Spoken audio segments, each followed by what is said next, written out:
Yeah. Okay. What does the legacy stand for to you? Yes. Okay. The legacy, if we look at it in a summary, it's a human family, the human family movement. Okay.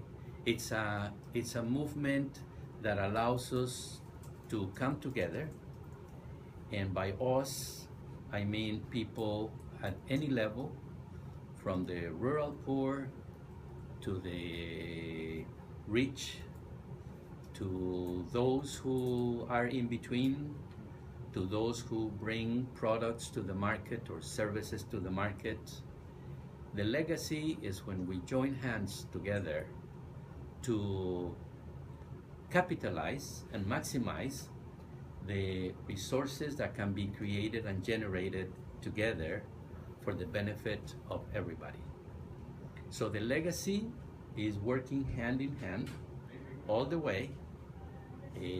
Nobody stays behind, and what we generate, what we create, is shared in whatever way is ethical and just with everybody that is involved and participates in it. The legacy allows the involvement of professionals in any area possible, allows for the involvement of those who are in the fields with no contact and no knowledge, those who are in education. It allows the involvement of students coming out of university. It allows the involvement of adults with many years of experience that have already retired. There is no stop for who can get involved in the legacy. And you can get involved with the poor in the cities, those who have not found the right area of involvement. I know, for example, groups of PhD holders who are unemployed right now, whether because they cannot find work or simply because they have not found a meaningful job. So the legacy is for everybody.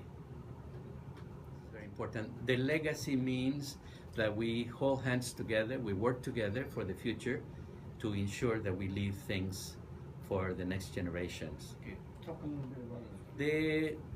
The legacy at the organizational level is structured in the following manner: a trust, a foundation, and a corporation. The trust means that whatever funds go in there do not get touched by anybody and are used only and exclusively for the purposes of funding the foundation that will decide, under the decision making of people recognized internationally for their morals, to be people worth of taking care of this value.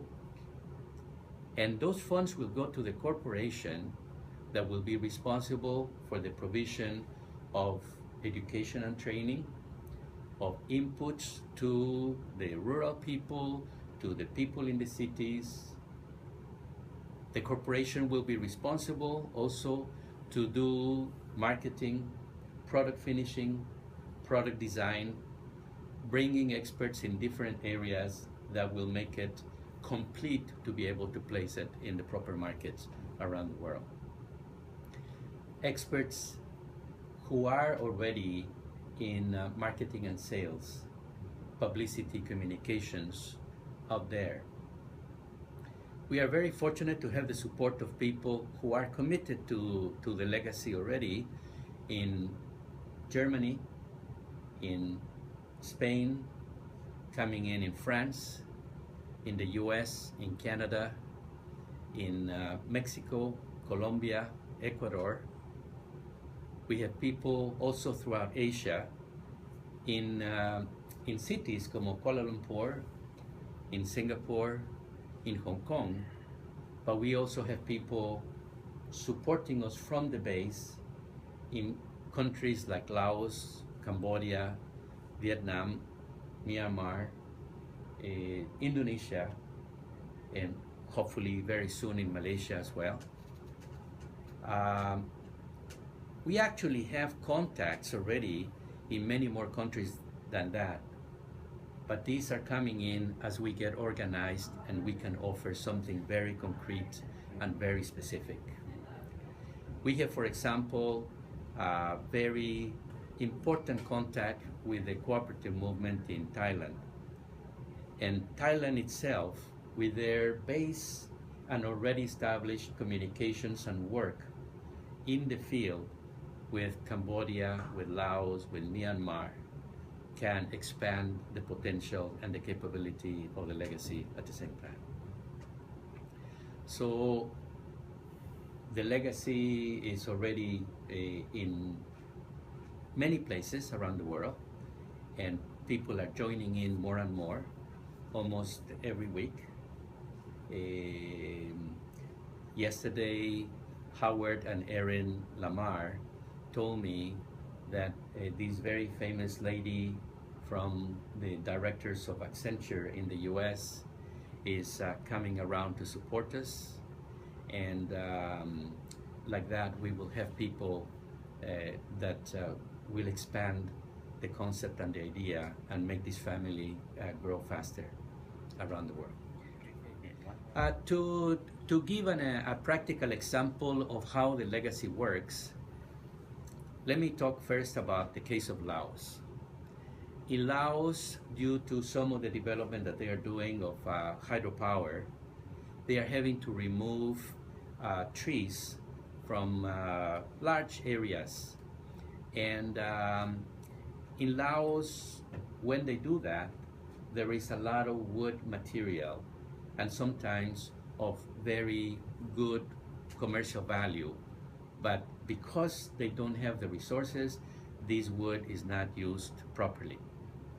So we have an arrangement with them that they will provide this waste wood to the legacy.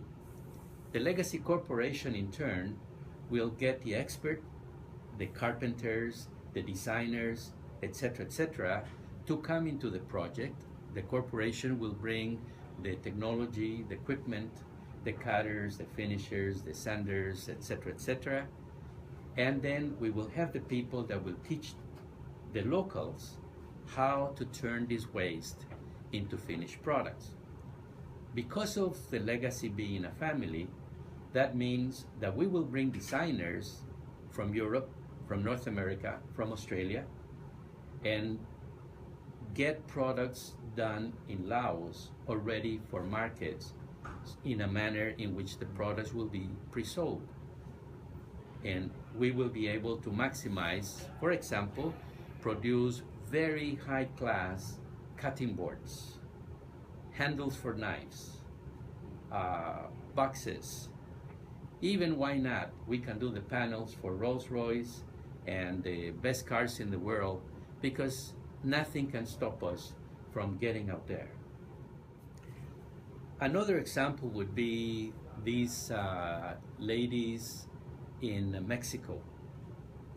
These ladies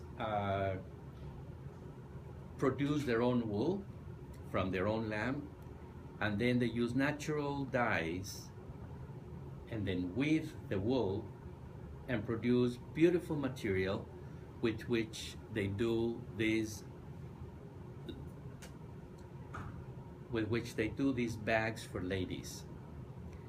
And the materials are absolutely fantastic, but not the finishing, not the design. So the legacy through the corporation can bring designers of lady bags from New York, from Europe, from the main centers in Europe, and provide whatever is needed extra so that these ladies in a little town in Mexico can produce bags that are going to be sold in the upmarkets in the large cities around the world.